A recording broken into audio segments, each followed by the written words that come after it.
rights, racial justice advocates, leaders, and we're going to be doing another training during the CBC. So look out for that invitation coming. Okay, you come and spoken to. I will definitely look out for it. You know that AI is a developing story. The Black condition is a developing story, and we're the ones who make it happen. So thank you for training the next generation, just as you trained me. Hey, and look, God is good. I'm just so proud of you and the great work that you're doing, the way you're leading the way you're opening up doors, the way you're making sure that people see the future in the right manner. I just can't, thank you enough for the work that you do. Keep on, Mighty Lawyers Committee. Keep on. I am so proud to still be your, President Emeritus. Thank God for all the great work that you do. Can't wait to have you back, sir. Likewise, thank you, too, for being freedom fighters for us. Appreciate y'all both. All righty. Take care now. Thank you. Well, Daryl, wow. What an opening to our show. Woo! We got so much to talk about because, the President of the United States has taken action on Supreme Court reform. Everybody who's been listening to our show for years know that this has been a subject that we have been unrelenting about the need for Supreme Court reform. There's just no justification for the way that this court is behaving. Why don't we talk quickly for everyone about what the president did so that you will know, and you will know who you're going to, support, who you're going to vote for, what you're going to do based on these kinds of initiatives and addressing this issue at the federal level. First of all, Daryl, he's calling for a constitutional amendment. This constitutional amendment is called the No One is Above the Law Amendment. And that's to address a subject, Daryl, that you have been teaching on, been talking about, have been really just in the leadership on, and that is the question of addressing presidential immunity. And as we all know, the Supreme Court in Trump versus U.S., just a few months ago, decided that somehow the president is in fact king and he's above the law. I'm going to give it to you, Daryl. Thanks, Barbara. The presidential immunity case, Barbara, when we talk about it, most people think about it and say, well, okay, the president's immune from everything. Whatever he does is okay.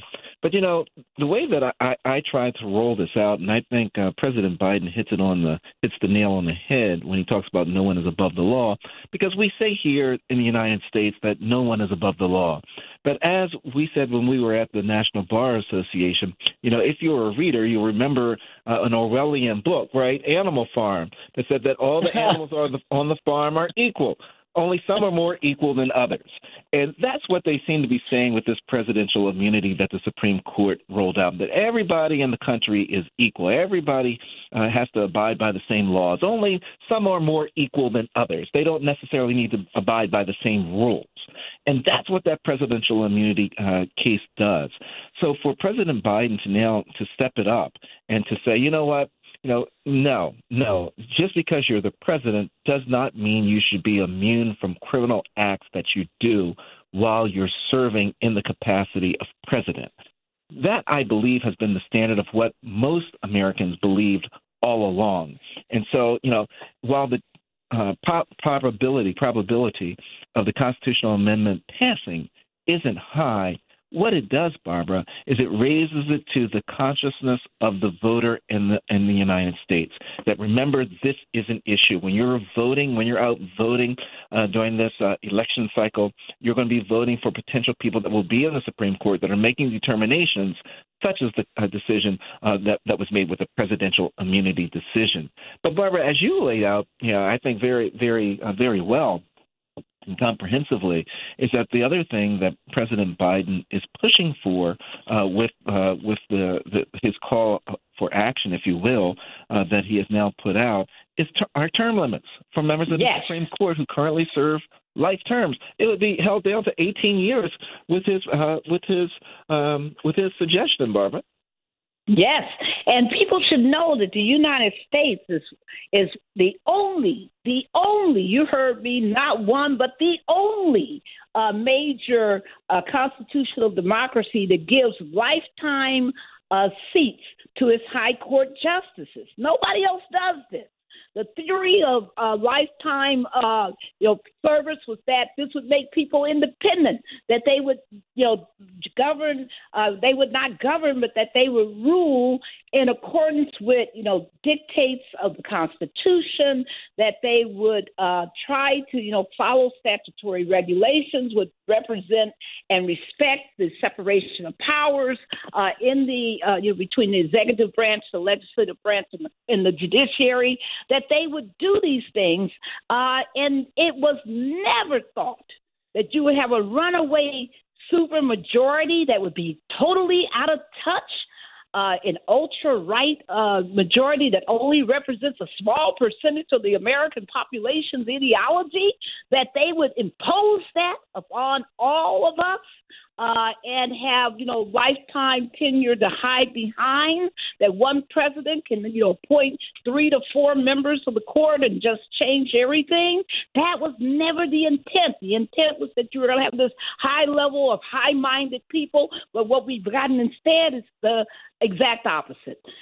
So we need to have this 18-year term limit. We support it very strongly. And then the last thing was the binding code of conduct for the Supreme Court. Come on, folks.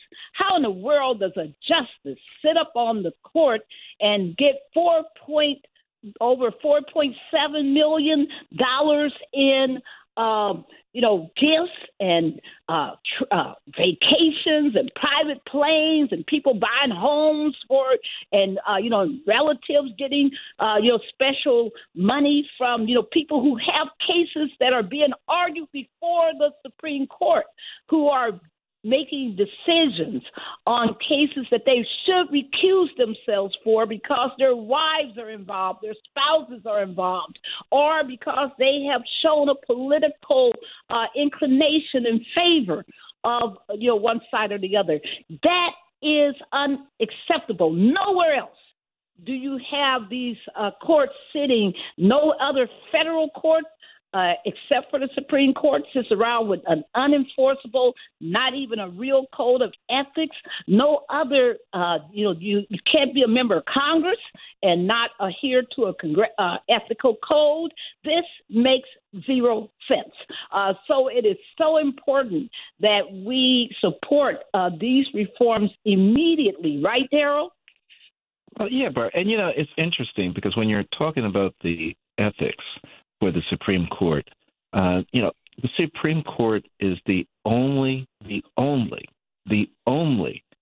court in the United States that does not have a code of ethics that it is bound to follow and would have ramifications if it did not. It's the only court that has no ethics, no ethical board that oversees it and that imposes what happens.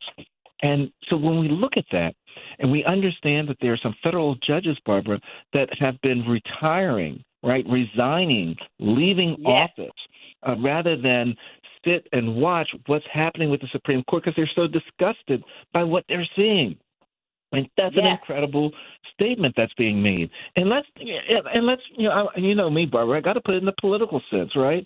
We're looking at the Supreme Court, and we know that President Biden is a moderate to conservative Democrat. That he's very cautious. He doesn't like calling for overhauling systems or anything like that. He believes in working within the structure, work within the system, stay conservative. He's a former chair of the Senate Judiciary Committee. And so, he's really clear on bounds and roles and delineations within the committees. This is the president now that's saying that we need the term limits. This is the president now that's saying that ethics needs to be put in place. So if you have somebody of that caliber with that type of insight that's saying that this is a problem, then folks, I've always said, and you've already said, Barbara, that we know it's a problem.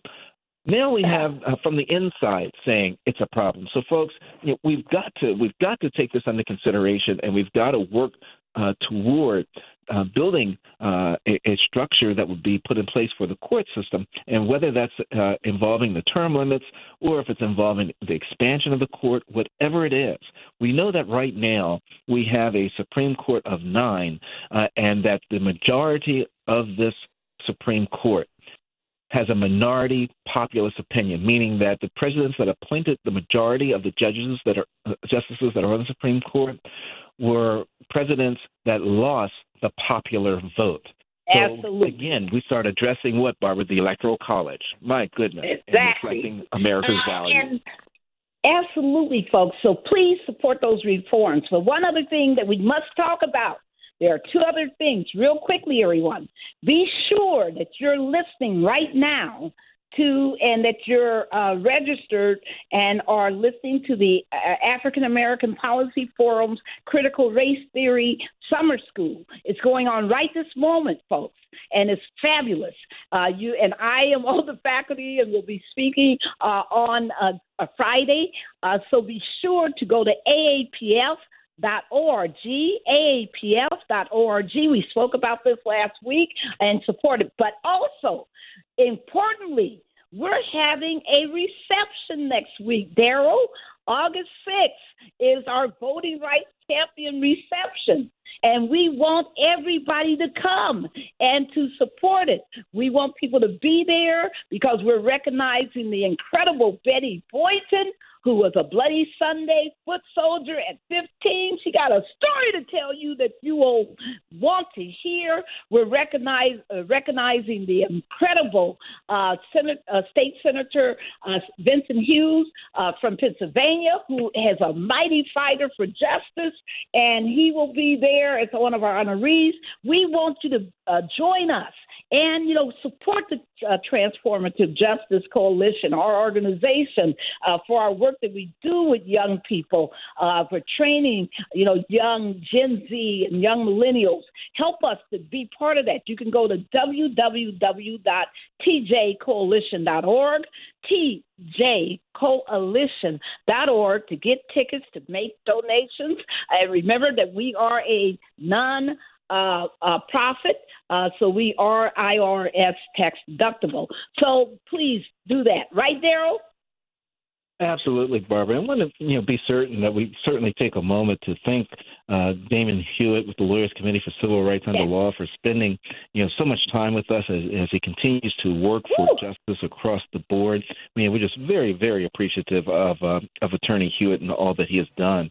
But folks, as Barbara has said, we encourage you to come and join us on August the 6th at the Madison Hotel in Washington, D.C.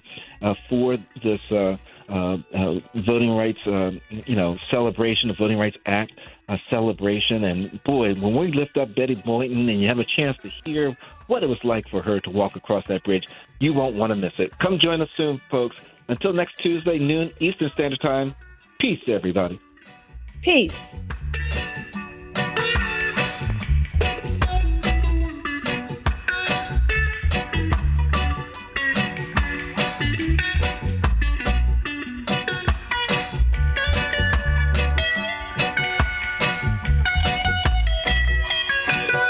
The preceding program was paid for by Barbara Arnwine. Donors choose. Support a classroom. Build a future. Did you know that every year, public school teachers spend nearly $500 of their own money for student supplies? Let's do the math. That comes out to over $1.2 billion a year. And that's just not right. At Donors Choose, we want students and teachers to have the tools they need for a great education. And now, more than ever, they need your help. Here's what you can do. Go to DonorsChoose.org and choose from teachers' requests that support reading, math, science, history, and more. Once a request is funded, we'll take care of shipping everything directly to the teacher. It's that easy. You'll receive thank you letters and photos from students and teachers, and a report of how every dollar was spent. Teachers' needs have never been greater. Learn more at DonorsChoose.org. Donors choose. Support a classroom. Build a future. WOL Washington, D.C. W240DJ Washington. 95.9 WMMJ HD3 Bethesda. WKYS HD3 Washington.